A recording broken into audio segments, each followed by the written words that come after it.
Welcome to the sixth daily review meeting, daily review of COP27, which is happening at Sharm el Sheikh in Egypt. Yesterday on 11th November, we are looking at what kind of activities have happened and what are the developments in the negotiations which are happening at COP27. Yesterday there was a very big splash in COP27 when Joe Biden, President of United States, flew in and he addressed a plenary at COP27. But that we'll discuss later, why he has come and what he said. Now this is almost sixth day, and tomorrow, so that is today, 12th November, by evening, most of the texts have to be finalized by the teams, different teams. There are this subsidiary body for scientific and technological advice, under which a lot of the committees are discussing the pledges, the goals, including NDCs and adaptation plans and country action plans. So there are different subjects which are discussed under this, and then subsidiary body for implementation. This is also under that several groups are discussing loss and damage, climate finance, adaptation, mitigation. So, but today evening, by 12th November, Saturday evening, all these groups have to submit their conclusive text. It will be draft, but that will be conclusive text, and that will be discussed at the plenaries of these two bodies, subsidiary body for scientific and technological advice and a subsidiary body for implementation. So there will be two plenaries today evening on 12th November.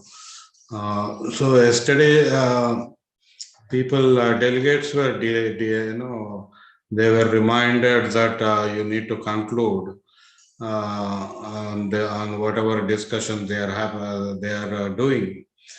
But the problem is, I think many of the groups have not yet agreed upon a text, and wherever they agreed upon what has to be done, they are struggling to find a precise language, which can communicate the essence of that consensus. So I think now they have only 24 hours. So yesterday there was some progress, but we have not seen any, major texts which are coming out of it. So we will not know until the text is submitted to the plenary. So, but right now, yesterday there were a lot of discussions on loss and damage and various other activities. And in addition, as I mentioned, there was this plenary where Joe Biden came. Joe Biden, I know it's still a mystery why he suddenly came instead of, he could have joined on 7th and 8th November, where world leaders have come and they gave statements and also announced their goals and whatever they wanted to speak. But that was the slot for world leaders. But he came suddenly yesterday on 11th November. And what people said is he basically came to reiterate that US is joining Paris Agreement again. If you might remember, US, under Donald Trump has walked out of Paris Agreement when Trump was the president. And now today Joe Biden came basically to announce their rejoining the Paris Agreement. So what he said again we'll discuss. But his presence was very significant yesterday. But what I understand from this geopolitical struggle which is happening at COP27, one in the aftermath or continuation of Russian invasion of Ukraine, there is a lot of disruption in the energy plans of both all the countries mostly, and in fact it has led to inflation because energy most of the economies are dependent on this fuel supply. Their economies are now facing recession, and there is a lot of inflation. Prices have gone up even in US and European Union. And European Union is now staring at energy insecure conditions. So this is where I think European Union is looking for going back again to coal or fossil fuels. So in this, I think there is a variance between US position and EU position on these aspects. So somewhere I think Joe Biden is has come to poke or basically he came in a competitive atmosphere between US and European Union on energy competition, energy supply, and overall energy politics which are going around petroleum, crude petroleum, and also methane, basically natural gas, and then coal. And of course, the implications of all this on trade. So I think Joe Biden's appearance at Egypt is not just innocent announcement about their joining back a Paris Agreement. That he could have done from Washington itself instead of flying to Egypt. So I think we need to continue to monitor what is happening because next COP28 is by United Arab Emirates, which is again a major oil producing country. So, and Saudi Arabia, I know Joe Biden is cultivating Saudi Arabia also. So I think the geopolitics related to fossil fuels, especially crude petroleum and natural gas, I think those are the areas which we need to closely monitor. Because apart from the announcement of reiterating US interest in joining Paris Agreement, where Joe Biden mentioned that we need to focus on efforts to limit global warming to 1.5 degrees centigrade. I think this is the first announcement in COP27 by a top country, which is a major emitter of fossil fuels. Because in this COP, I think everyone thought 1.5 degrees is forgotten because Paris Agreement is being emphasized upon, but not the focus on limiting to 1.5 degrees centigrade. So I think that's again significant. But apart from that, no major action has been announced by Joe Biden, especially on climate finance. Now, the biggest culprit in terms of not providing funds for climate finance has been USA. So, but there was no announcement, and US officials yesterday they mentioned that Biden cannot announce climate finance because it has to go through the US Congress, and the recent results of midterm elections, Democrats have lost in some areas.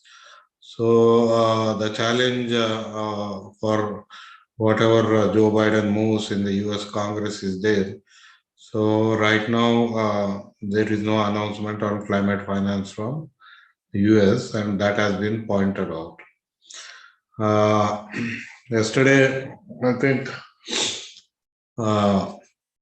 7 countries, small countries, Armenia, Ghana, Jordan, Liberia, North Macedonia, Paraguay, and Togo, they presented their climate action plans. Now, you might know Jordan is facing a severe drought. Basically, it is a water shortage country, but now there is a drought which is there in Jordan. And of course, Armenia and North Macedonia, I think they are facing the brunt of the war on Ukraine. Anyway, that's a significant significant activity yesterday.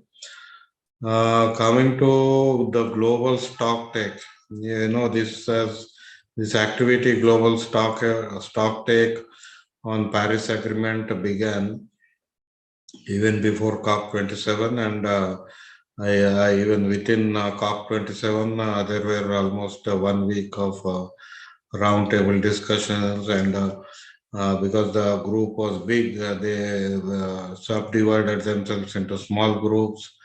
They discussed a wide range of topics, which includes transforming energy and industrial systems, and boosting the capacity of vulnerable countries to access technical and financial support. So that has come to a close yesterday, the global stock take activity. So we need to know yet what is the text which was agreed upon or which is going to be recommended. I think that we'll know today evening when the subsidiary bodies have a meeting. And then like last COP26, fashion industry, in fact, they announced a charter for climate action last COP26. So again, they had a meeting yesterday, a special event. So where they reviewed the solutions which are being applied across the fashion sector, and looked at ideas on what more needs to be done. Now, fashion, I know, basically is looking at shifting to low carbon materials, and using more and more renewable energy across their supply chain. You might know fashion industry is linked across the countries. So right from the raw fiber to the final garment, it goes through several countries, and the supply chains are very long. And this involves some environmental impact. So they are trying to reduce that. And basically, they announced their intention to shift to low carbon materials. That means the fiber, which most of the fiber, polyfiber, comes from fossil fuels. And when they are saying shifting to low carbon materials, does it mean shifting to natural fibers like cotton, silk, jute, wool, and other natural fibers, or or is it about recycling? I think there are still specific actions need to be looked at. And yesterday's meeting, it included big fashion brands, suppliers, and industry coalition. But the interesting point yesterday, I mentioned that European Union has started a anti trust investigation. So antitrust means basically syndication of business, and avoiding competition, monopolization of business. So European Union has this antitrust legislation to check such a syndicated behavior. And of course, recently they have fined Google and Apple on this antitrust, based on this antitrust legislation. So fashion industry, which is saying it has come together for climate action, I think it has to now become more transparent, so that people do not misunderstand whatever they are trying to do as a part of their business strategy, rather than the commitment to reduce emissions and reach the goal of reducing emissions by 2030. So I think that's a target they have given to themselves. But overall, I think still, this is a far better, step if you compare with other sectors like industries, which have not yet come forward so far as a sector. I think that in that sense, what fashion industry has done is remarkable, and I hope we can see some concrete action this year. Yesterday, it was a decarbonization day, basically spanning across sectors like industry, energy, transport, steel, and of course, they included agriculture as well. So there, a breakthrough agenda was announced. This breakthrough agenda was announced, even last year at COP26. So, what is the difference between then and now is what I was looking at, but I could not find much difference, except that there is a reiteration, and now they have announced a package of 25 new collaborative actions. So these collaborative actions are focusing on 5 key breakthroughs, which includes power sector, road transport, steel, hydrogen, and agriculture. So but it was very pompously announced that there is a historic support between 3 COP presidencies, which includes COP26, Mr. Alok Sharma, and COP27, Sameh Shouri of Egypt, and then COP28, which is upcoming at UAE. So these 3 COPs presidents have come together, and they say it has sent a strong signal of intent to the private sector. So they hope that this breakthrough agenda will be able to reduce 50% of global greenhouse gas emissions, and also reduce energy costs and enhance food security. So in this, I think each of the breakthroughs have been segregated into different sectors, and except Austria and another country, which have supported the breakthrough agenda as a whole, as a complete agenda. All other countries, they supported the sectoral breakthrough. So some countries supported industry, some countries supported power. So this is again why that limited or partial support to the agenda, I think still it's not clear. But overall, there were countries from G7, which includes Australia, Japan, US, France, and other countries, and European Commission, India, Egypt, Morocco, and others. So these are all part of this breakthrough agenda, which was announced yesterday. Now, one of the, I think they have prioritized 4 kinds of agreements. The priority actions they thought they'll take under the agreement is, one is develop a common definition for low emission and near zero emission in steel, hydrogen, and sustainable batteries. So again, there is this definition issue which is coming up indirectly in a different area of action. Then they want to wrap up deployment of essential infrastructure projects, including at least 50 large-scale net zero emission industrial plants, at least 100 hydrogen valleys, and a package of major cross-border power grid infrastructure projects.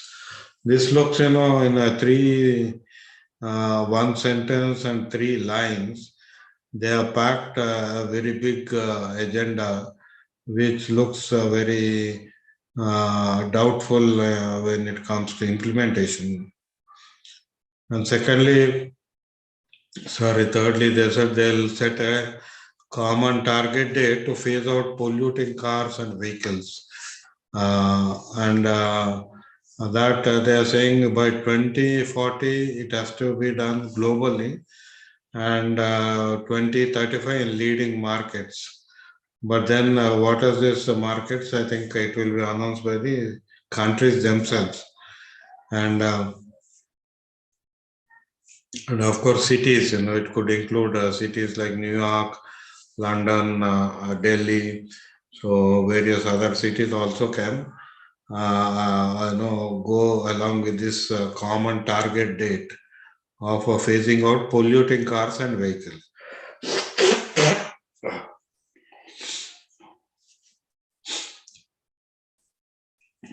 Then there was this reference to finance, use billions of pounds of private and public procurement and infrastructure spent to stimulate global demand for green industrial goods. This looks again a very broad enough statement, but it does not give any specific information. So overall, this global breakthrough agenda which was announced, I think for me it appears to be more like a hyperbole, where it looks very pompous, but nothing inside or nothing you can take away from that in terms of action.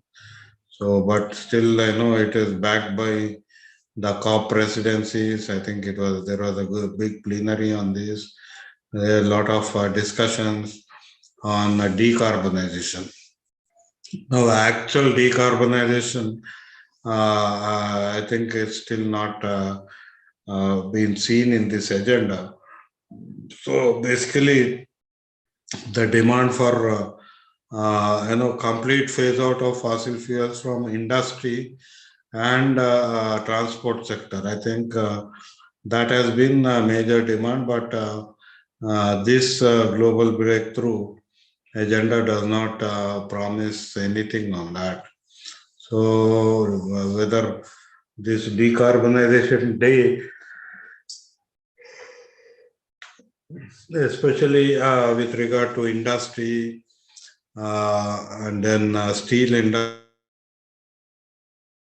whether any concrete steps are going to be taken is still not clear from the whatever events which have happened yesterday at Sharm el Sheikh at COP27. So overall, I feel the decarbonization day, as it is, has not given any scope for uh, scope for hope that large reductions will be done in emissions. In that sense, I don't think yesterday was a good day.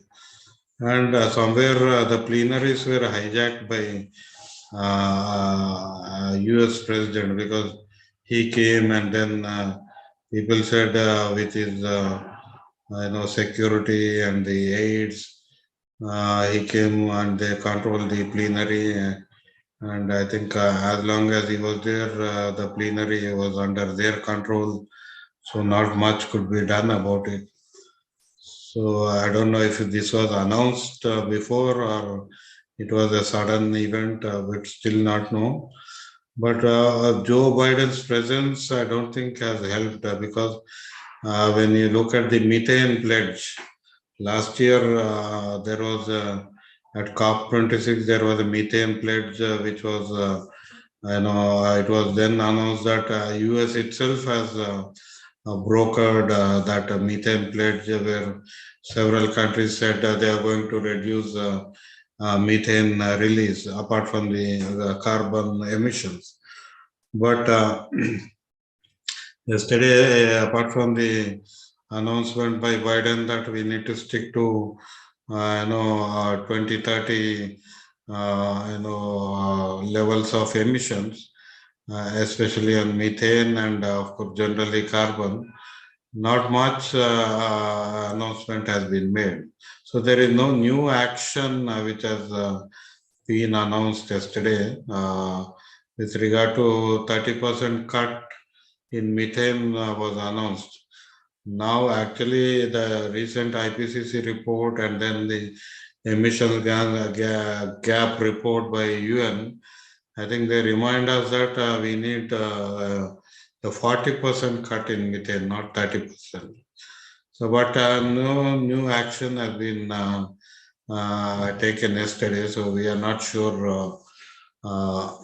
We are not. Basically, I think this is closed as of now in COP27. I mean, that's what I understand. Maybe again, we need to see if there are further discussions going to happen next week on this. Now, there are two new words which tickle my interest. One is in one of the committee meetings, they said overall mitigation of global emissions. Generally, we talk of mitigation of global emission. Now there is this new word which has been coined as overall mitigation of global emissions, which is OMGE. OMGE. That's an acronym which is being used. So I thought we need to look at what is this, what this means, and why it has been being used repeatedly.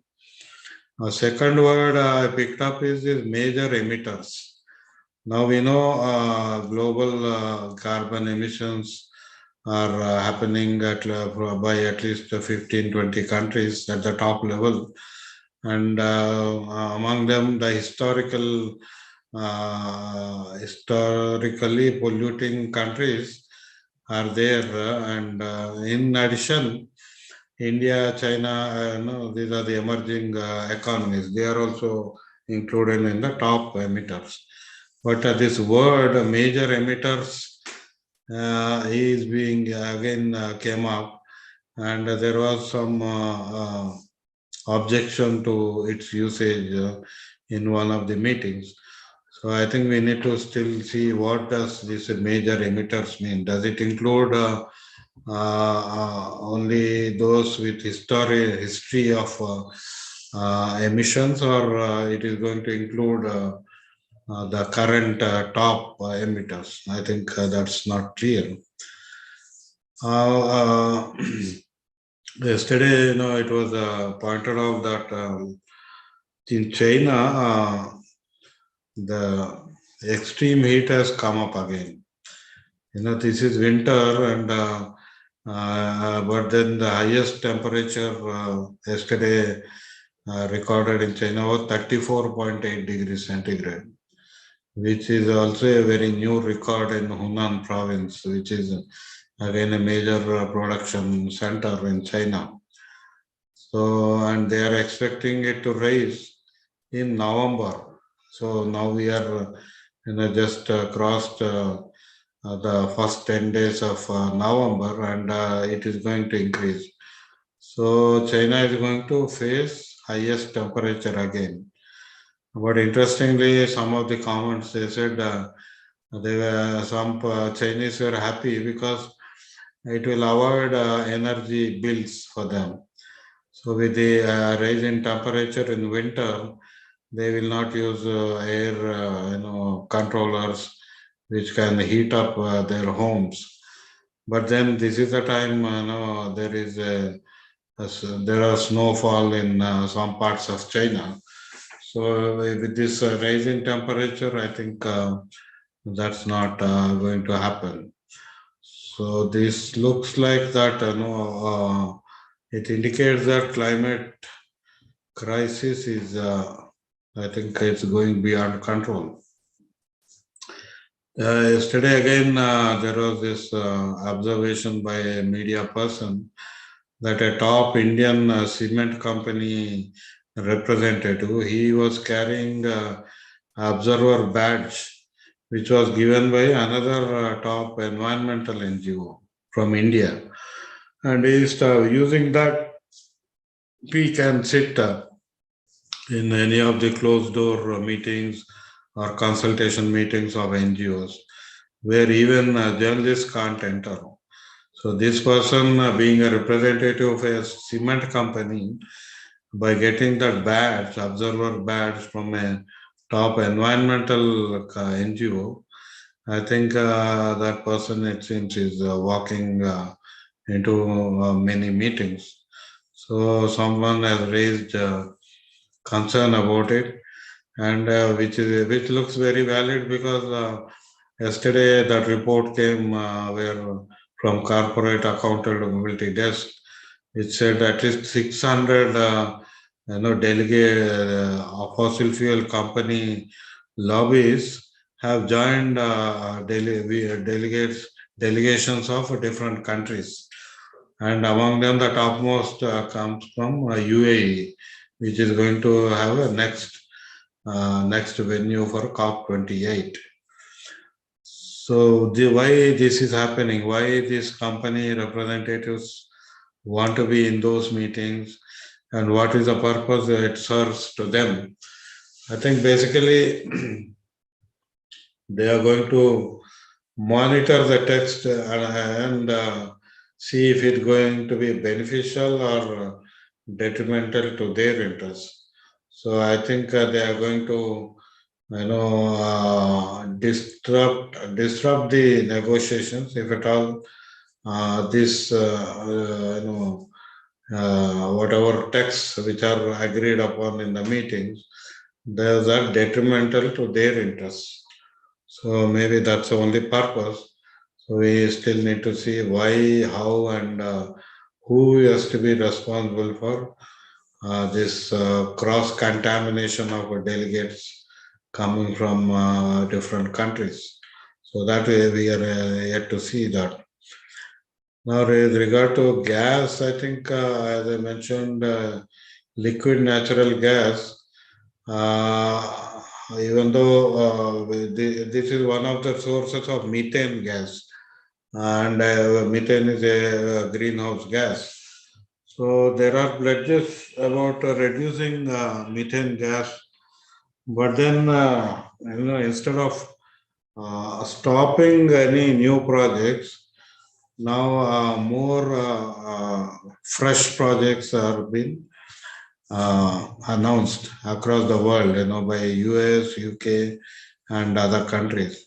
So again, this proposed, approved, and under construction liquid natural gas projects, I think they are going to increase the emissions and push the planet beyond 1.5 degrees centigrade. So tomorrow it will be Adaptation and Agriculture Day.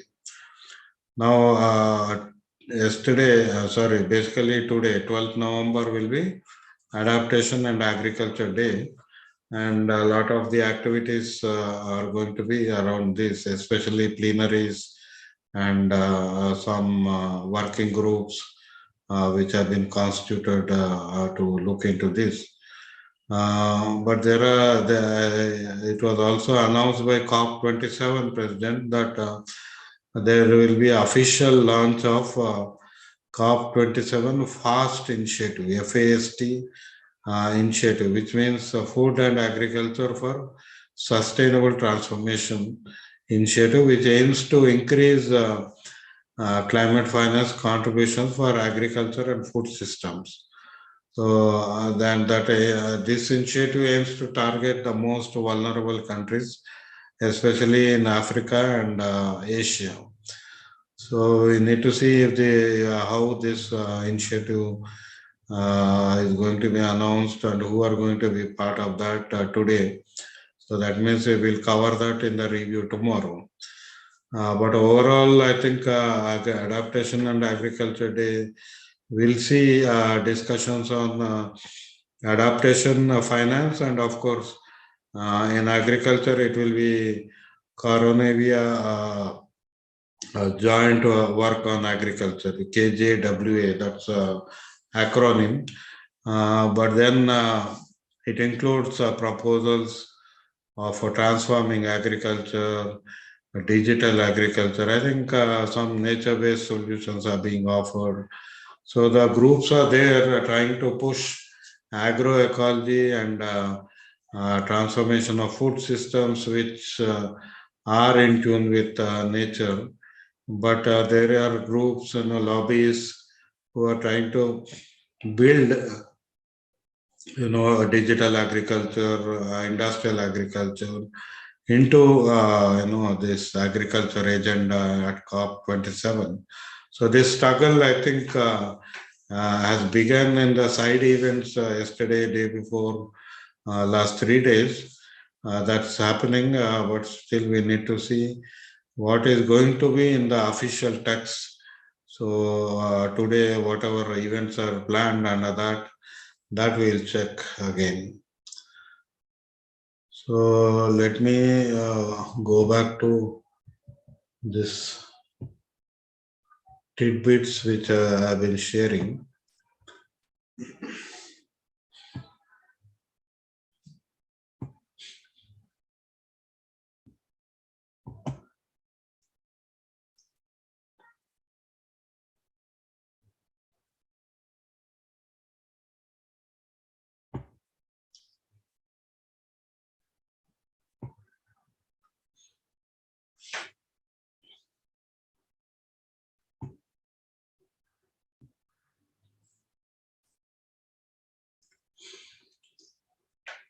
Yeah, this is one report which was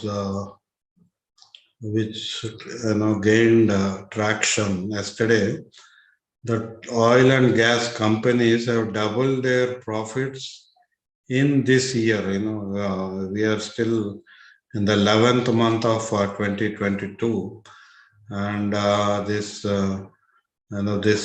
study shows that the companies have already doubled their profits.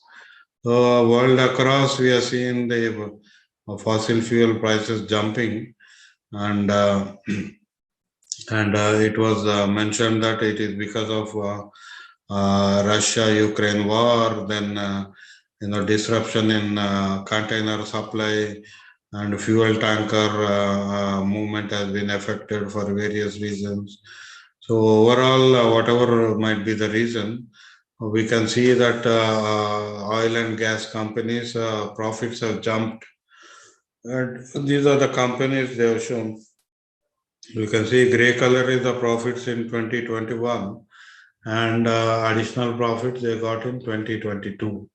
So this is ExxonMobil, the top oil company that their profits are jumped. Shell, Chevron, Total Energies, BP, Equinor, ConocoPhillips, ENI Occidental also it has increased. In fact, Occidental had a minus profits last year, but now their profit jumped.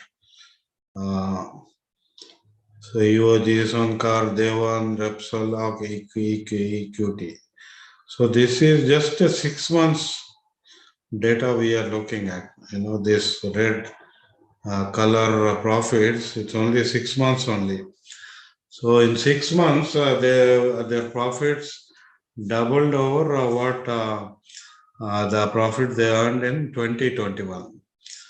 So when someone says because of war, people are facing problems, we can see that this is because of the profit mongering oil and gas companies. I think this is what we need to understand. And yesterday there was a committee meeting on limiting emissions from aviation sector. So aeroplane, I think they release a lot of greenhouse gases and directly in the high there in the atmosphere. So the air traffic is also under the focus. And there have been demands for reducing the emissions from aviation sector.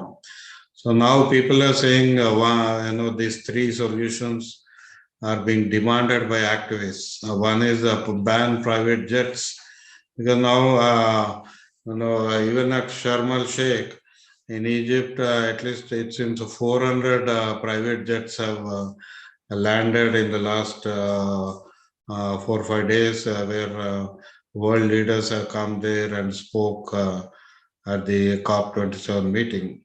So these private jets are increasing as the millionaires and billionaires are, raking wealth out of whatever activities they are doing.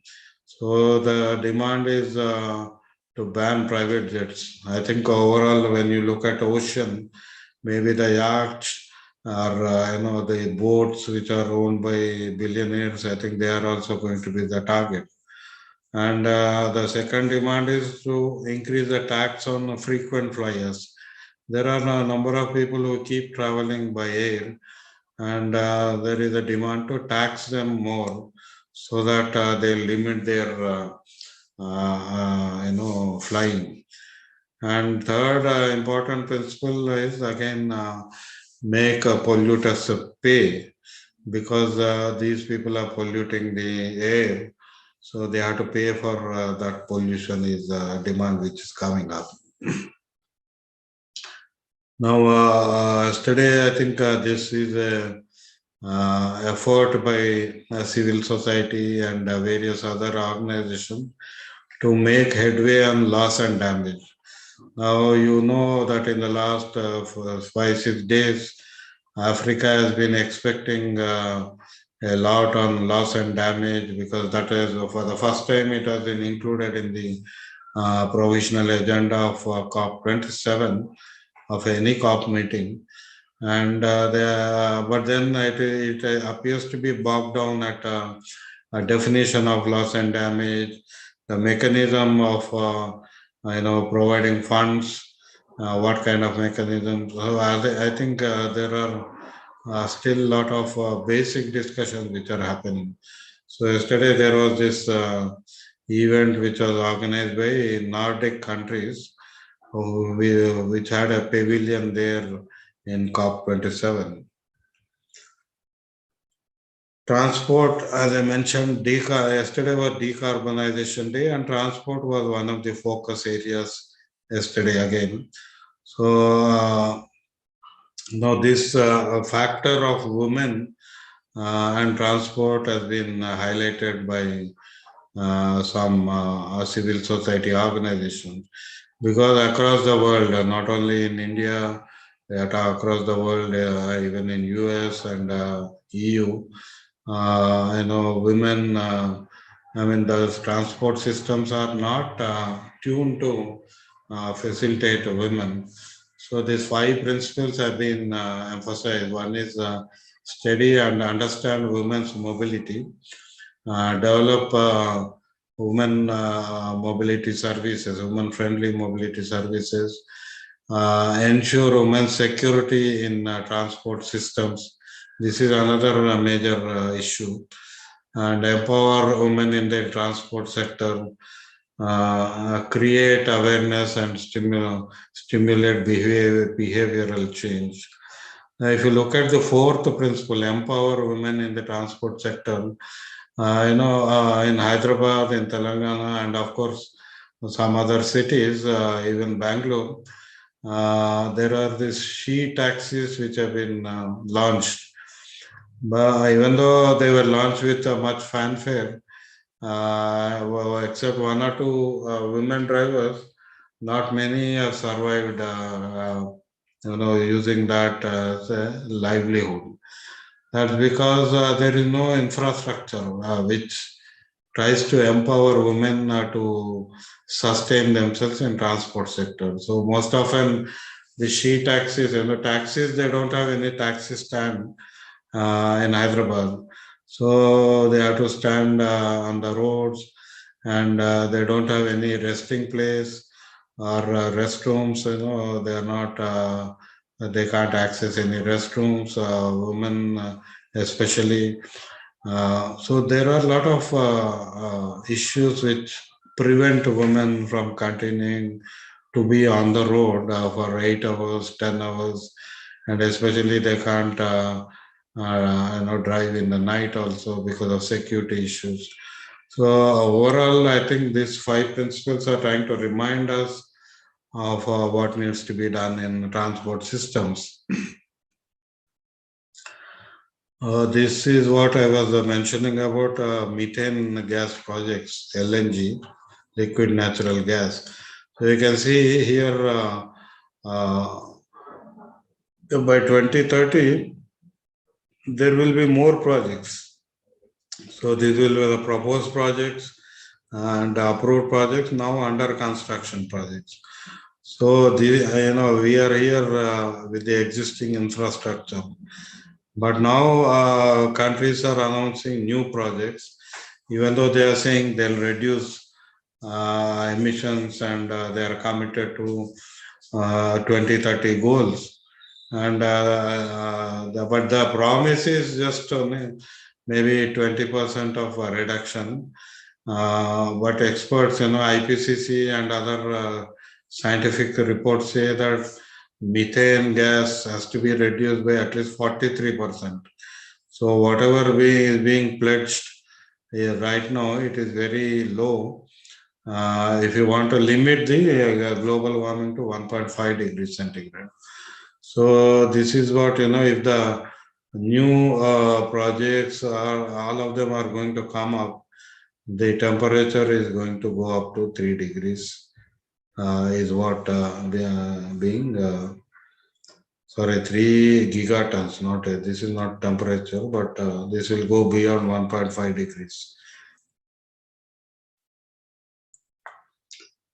So the same, the methane pledge, this global methane pledge is talking about 56%, but another 44% is not covered under the pledge, which includes China, India, Russia, and other countries.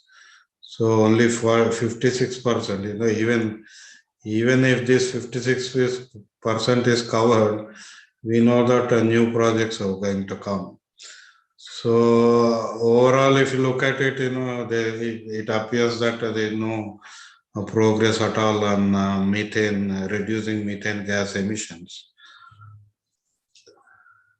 So this is the statement, the goal, the mission of fashion industry. So they say to drive the fashion industry to net zero greenhouse emissions no later than 2050, in line with keeping global warming below 1.5 degrees. So they are talking of net zero gas emissions by 2050. That means another 28 years, they want to achieve net zero. So this is the mission This again appears to be very inadequate, but with a far longer time frame. But then there has been no criticism or critical review of this mission of the fashion industry. So Joe Biden yesterday he said, I can stand here as President of United States of America and say with confidence that US will meet our emission targets by 2030. So this is how he said they are going to be part of the Paris Agreement. So US is coming back into Paris Agreement. Yesterday there was this significant report. They said the rainwater wherever on the earth is now unsafe to drink due to PFAS, forever chemicals. These are a particular category of chemicals called PFAS. It's an acronym, and they are there for these chemicals are there everywhere, and they'll be there forever. So they don't break into the structure does not break, and they are found even in Antarctica. So there is no safe space to escape them. That's what the report says. And even rainwater might contain PFAS. That's what the report says. I thought that's very surprising because until now we thought rainwater is the safest source of drinking water. Because the groundwater is polluted everywhere, most of the rivers are polluted. Ocean, of course, is polluted. Microplastics are found everywhere. So basically, people thought at least rainwater is safe, but it does not appear to be so. So I stop here and let's see if we have any questions. Otherwise, I'll again speak in Telugu and close the today's session.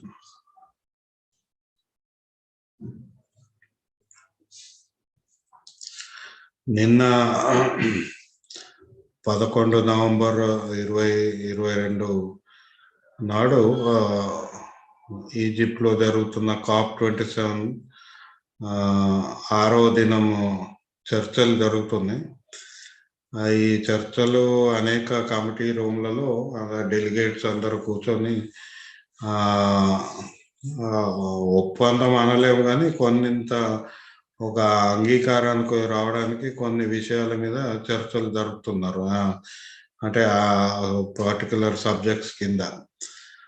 అయితే వాళ్ళకి ఇప్పుడు ఈరోజు 12 November నాటి సాయంత్రం నాటికి వాళ్ళు అంగీకరించిన ఏదైతే టెక్స్ట్ ఉంటుందో అది ప్లీనరీస్కి ఇవ్వాలి. ఇవాళ ప్లీనరీ జరుగుతుంది. అంటే ఇక కమిటీ మీటింగ్లు కాకుండా ఒకటే దగ్గర అందరు కూర్చొని ఆ టెక్స్ట్ ఏమున్నది అనేది చర్చిస్తారు.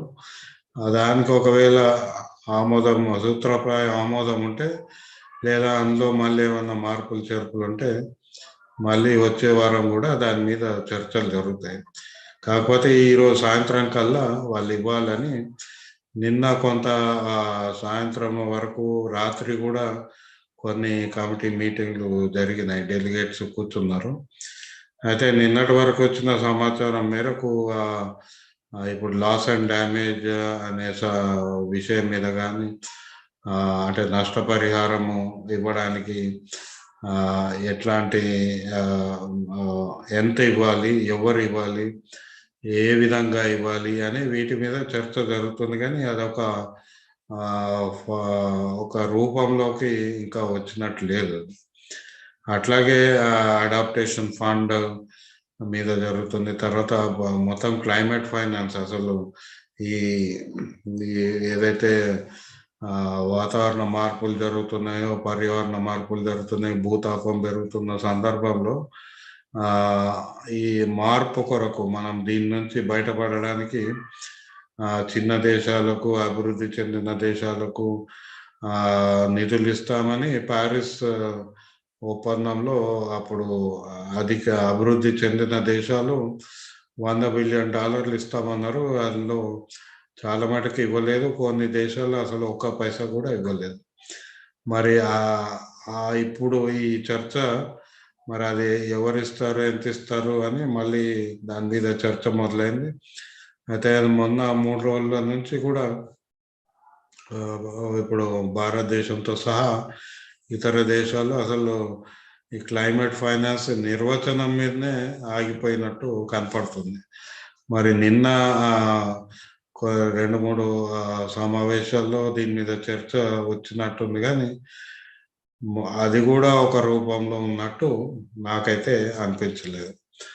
మరి నిన్న ఇంకోటి డీకార్బనైజేషన్ డే అని COP27 ప్రెసిడెంట్ అంతకుముందే ప్రతిరోజు ఒక ప్రత్యేక విషయం మీద సమావేశాలు జరుగుతాయి అన్నట్టే నిన్న డీకార్బనైజేషన్ డే అన్నారు. అంటే కార్బన రహిత దినంగా నిన్న దాన్ని భావించారు. దాని కింద కొన్ని సమావేశాలు జరిగినాయి. అందులో ఒకటి బ్రేక్ త్రూ ఎజెండా అని ఒకటి మేము అంగీకరించినాం. దాదాపు 25 దేశాలు ముందుకొచ్చాయి అని ప్రకటన అయితే వచ్చింది. కాకపోతే ఆ లోతుల్లోకి వెళ్తే వాళ్ళు ఏం ప్రకటించారు, ఏం చేస్తామన్నారు, అవన్నీ కొంత వివరంగా చూస్తే అది ఎక్కడ వాళ్ళు అందని విధంగా ఇంగ్లీష్లో రాసుకున్న ఇది లక్ష్యాలే ఉన్నాయి. తప్పితే ప్రత్యేకంగా ప్రత్యక్షంగా ఈ పని చేసి దీని ద్వారా మనము కర్బన రహిత ఇది పారిశ్రామిక ఉత్పత్తి లేదా రవాణా రంగము, తర్వాత వ్యవసాయ రంగము, వీటిలో ఎట్లాంటి మార్పులు ఆలోచిస్తున్నారనేది స్పష్టత లేదు అక్కడ. కాకపోతే పేరుకి మాత్రం అన్ని పెద్ద దేశాలు, అభివృద్ధి చెందిన దేశాలు, తర్వాత COP26 president, COP27 president, COP28 president వీళ్ళందరూ కలిసి ఒక అంగీకారానికి వచ్చిండ్రు అని ప్రకటన అయితే వచ్చింది. దీని మీద దీని ద్వారా మనకేదో జరుగుతుందని ఒక విశ్వాసం కల్పించే ప్రయత్నం అయితే జరిగింది. కాకపోతే దాన్ని ఎవరు పట్టించుకున్నట్టు అనిపించలేదు. అయితే ఇక్కడ దీని లోతుల్లోకి ఇంకా పోవాల్సిన అవసరం ఉంది. ఎందుకంటే బ్రేక్ త్రూ ఎజెండా COP26లో కూడా ప్రకటించారు. అప్పుడు చేసిండు, అప్పటికి కొంత తేడా ఏంటంటే ఈసారి కొంత ప్రతి రంగం మీద కొంత వివరంగా మాట్లాడినట్టు అనిపించింది. అయితే ఏం చేస్తారు దాని కింద అనేది ఎవరు నిర్ణయిస్తారు, ఇవి ఇంకా స్పష్టత రాలేదు.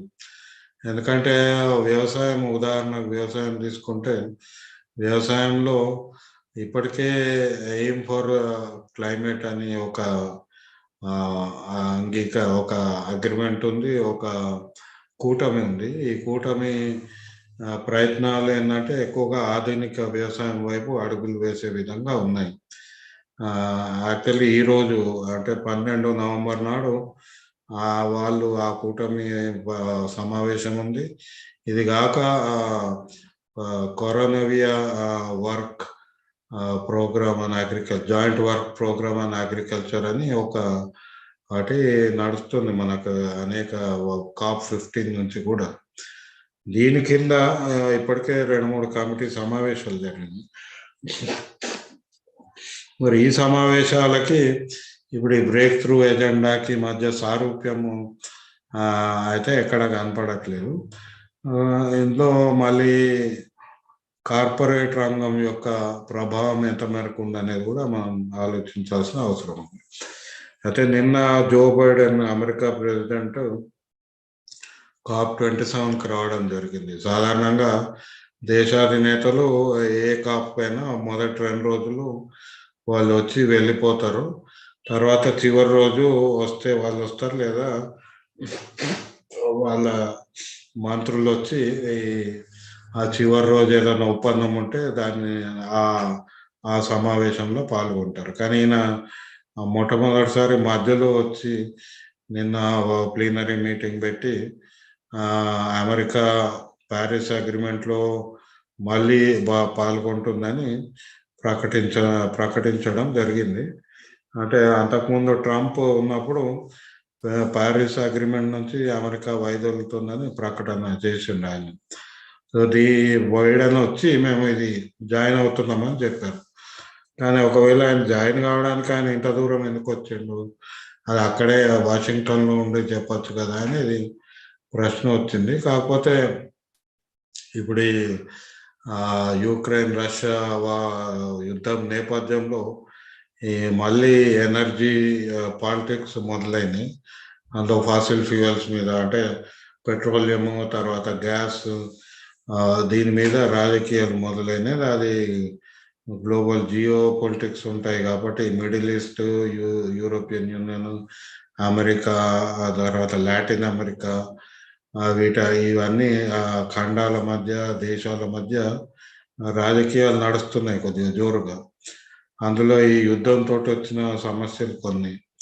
అందుకే భారతదేశము అమెరికా, యుక్రెయిన్, రష్యా మీద ఆంక్షలు విధించినా కూడా భారతదేశం మాకు సంబంధం లేదని రష్యా నుంచి మనం క్రూడ్ పెట్రోలియం తీసుకొని వాడుకుంటున్నాం. ఇక్కడ శుద్ధి చేసి మళ్ళీ ఎగుమతి కూడా చేస్తుంది. అంటే ఇవన్నీ జియో పాలిటిక్స్ ఏవైతే ఉన్నాయో ఇవి జరుగుతున్నాయి. ఆ నేపథ్యంలో బైడెన్ వచ్చి ఇక్కడికి వచ్చి ప్రకటన చేసినట్టు అనిపిస్తుంది. కానీ ఇది COP27లో పుడమి భూతాపము పెరగడానికి దోహదపడుతున్న విషవాయువులను తగ్గించడానికి అమెరికా చేసే ప్రయత్నాలు ఎంత మేరకు అనేది చెప్పడానికైతే రాలేదు. ఆయన కొత్తగా ఏం చెప్పలేదు కూడా. 2030 వరకు అంటే వచ్చే 8 ఏళ్లలో ఇదివరకు చెప్పిందే మళ్ళీ తగ్గిస్తామని చెప్పారు. కానీ మిథేన్ గ్యాస్ మీద పోయిన సంవత్సరము చేసిన ఒప్పందం మేరకు మళ్ళీ ఈ సంవత్సరం ఏం చేస్తారు, కొత్తగా చెప్తాడా అంటే అది కూడా చెప్పలేదు. ఎందుకంటే నేను పోయిన సంవత్సరం COP26లో దాని మీద ఒక ఒప్పందం అమెరికానే ప్రకటించింది. కానీ ఇక్కడ నుంచి అక్కడ పోయినాక మళ్ళీ కొత్త ప్రాజెక్టులు మొదలు పెట్టారు. సో ఆ నేపథ్యంలో అసలు మళ్ళీ మిథేన్ ప్లెడ్జ్ గురించి కానీ దాంట్లో ఇంకా వీళ్ళు ముందడుగు ఏ విధంగా వేస్తారని చెప్పినట్లేదు. ఓవరాల్ నిన్నటి వరకు అయితే COP27లో ఈ ఎమిషన్స్ అంటే ఈ వాయువుల విడుదల గురించి చాలా నిర్దిష్టమైన చాలా డ్రాస్టిక్ అనౌన్స్మెంట్లు అయితే ఏ ఒక్క దేశం కూడా చేయలేదు. ఇది చేయకుండా ఇక మిగతా అంశాల మీద కొద్దిగా టెక్నికల్గా సాంకేతిక అంశాల మీద చర్చలు జరుపుతున్నారు తప్పితే ప్రపంచం ముందు ఉత్పాతాలు ఉన్నాయి, ఉత్పాతాలు పెరుగుతున్నాయి, ప్రపంచం అంతటా వస్తుంది. ఎప్పుడు ఏమవుతుందో తెలియని పరిస్థితి ఉన్న నేపథ్యంలో ఇంకా దాని యొక్క తీవ్రత ఈ వీళ్ళ మీద, రాజకీయ నాయకుల మీద, COP27 ప్రక్రియల మీద ఉన్నట్టు ఏమీ అనిపిస్తలేదు. బహుశా మరి ఇవాళ సాయంత్రం వరకు ఆ టెక్స్ట్ చూస్తే మనము ఇంకేమన్నా ఆశ కలిగించే విధంగా ఏమన్నా అంగీకారాలు ఉంటాయా, ఒప్పందాలు ఉంటాయా అనేది చూడాల్సిన పరిస్థితి ఉంది. సో మళ్ళీ రేపు కలుసుకుందాం. రేపు వ్యవసాయం మీద, అడాప్టేషన్ మీద, అంటే ఈరోజు వ్యవసాయము అడాప్టేషన్ మీద ఇవాళ జరుగుతుంది. మనం రేపు దీన్ని రివ్యూ చేసుకుందాం. ఏమన్నా ప్రశ్నలు ఉంటే మాట్లాడదాం, లేకుంటే క్లోజ్ చేసుకుందాం.